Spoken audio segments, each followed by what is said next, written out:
welcome back to another video. I have finally acquired my dream horn after a, honestly, several year search. Pretty much since 2016. I have been looking for one of these instruments pretty low key, to the point where there's only a couple of people I've even told that I've been looking for this instrument because I don't want someone to think, oh, Burger Bob's dream horn, huh? Let's mark the price up on that. And honestly, they're just kind of hard to find.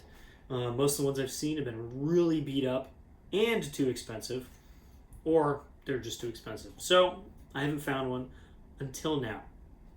That's my baby, my King 1485 small bass trombone.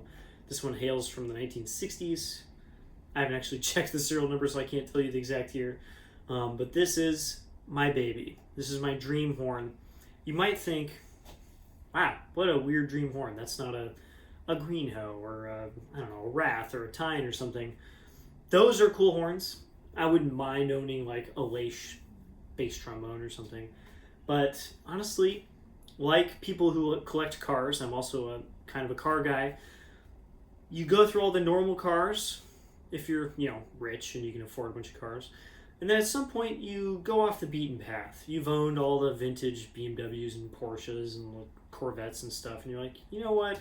I want an Alfa Romeo from the 50s and a vintage Ferrari race car. Stuff like that. Stuff that other people aren't even really thinking of because they just hasn't come across their radar yet. That is this kind of thing for me. I've owned a lot of instruments. I've gone through a lot of stuff.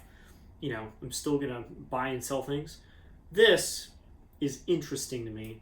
And this is my white whale that has finally been landed. And thankfully it did not land on me and kill me. I don't know how Moby Dick turns out. I know it doesn't turn out super well. Anyway, that was my analogy. The analogy is now over. This is the King 1485. At the early part of the 20th century, we can go into some history here, there was no agreed upon standard for bass trombone. What does bass trombone mean? In the past, it had been just another B-flat tenor trombone that maybe had a valve. Sometimes it was a G bass trombone. Sometimes it was an F bass trombone. Sometimes an E-flat bass trombone. Sometimes just another tenor trombone with no valve. But there's getting to be more and more music that needed that third trombone, which is marked bass posauna in a lot of parts, to go below the staff.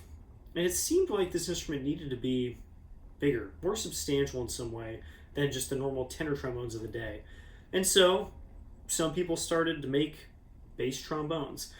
I think Holton, probably Olds, Reynolds, obviously King, Bach made the Bach 45, the Bach 46.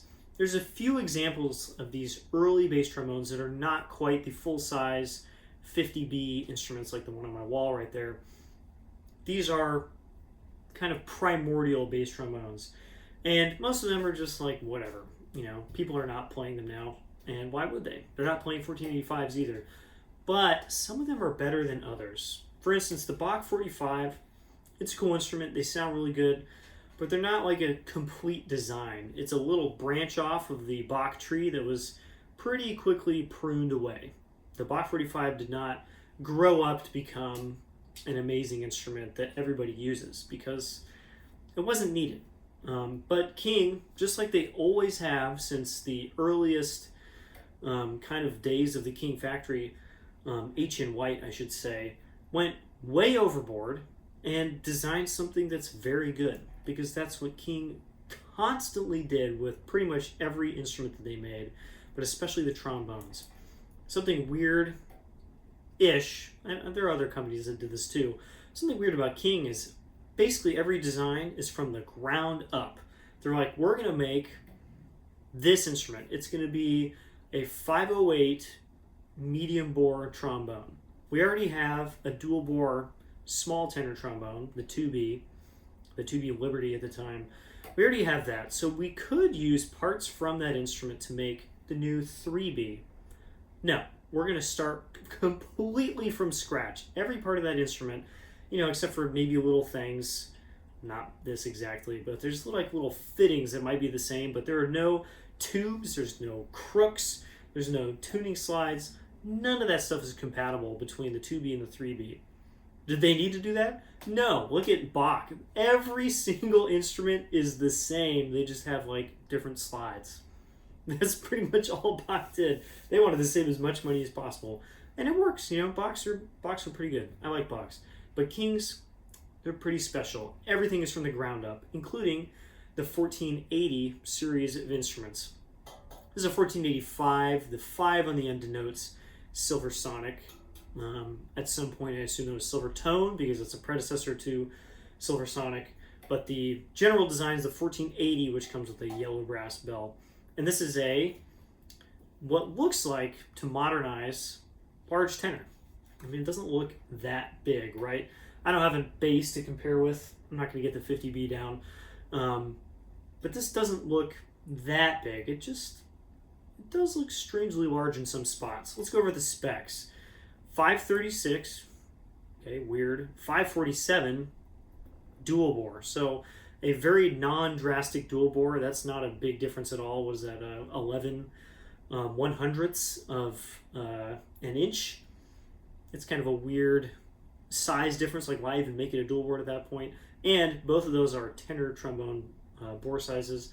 I have not measured the valve bore on this. I'm sorry. I will do that at some point when I give like a full review. But it's not massive. I've had the valve apart.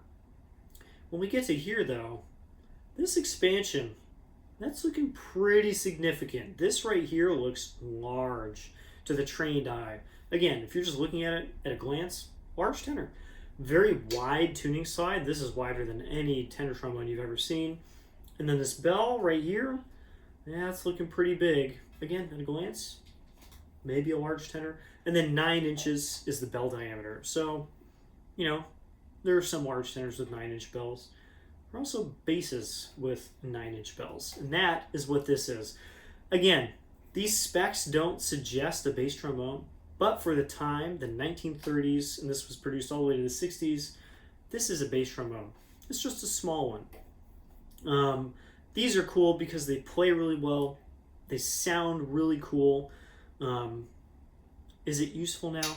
No. We'll talk about that in a bit. So I have not had a lot of time on this. I literally got it a couple days ago and I've been ultra busy, but let's talk about some of the cool things. First of all, the one I got is in remarkably good shape. The slide has a couple dings, but I don't really feel them. It is totally usable. I'm not really worried about it.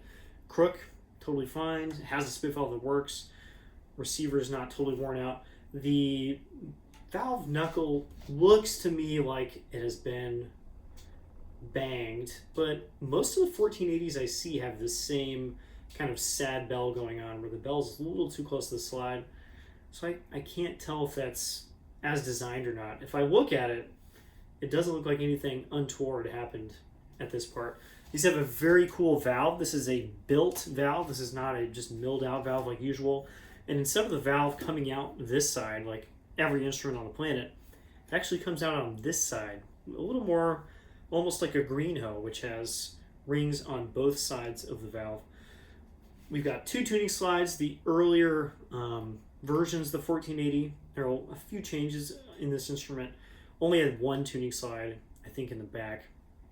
And thankfully, this has the usual kind of king wrap where I can tune with this one and pull to E with this one. I think there's probably a patch on this tuning slide. I'm not sure why there would be just a little brass ring on it. It's kind of weird. Again, big old reverse tuning slide. Whoop, that moves quite easily. Not that I need to, because this horn is very low in pitch. We'll talk about that too. And then, of course, the beautiful Silversonic sterling silver bell with just like a couple little dings in it. And I wish you could see the engraving really well, but it is very pretty. Again, super hardcore. They did not need to put this much effort into this kind of instrument. And then gold wash inside the bell. As with all kings of this era, the H in white era of king, which goes up until about the 70s, this horn is super well made. Like, better made than almost anything you can find now.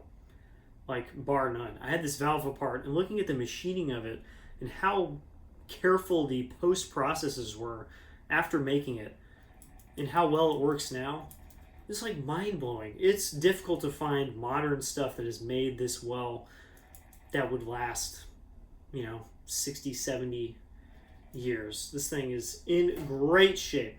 Now, as for other factors, plays pretty well. Finding the right mouthpiece, I'm not totally happy yet. I'm using a 1.5G. I'm going to try my Yamaha 58, which I think is a very good mouthpiece.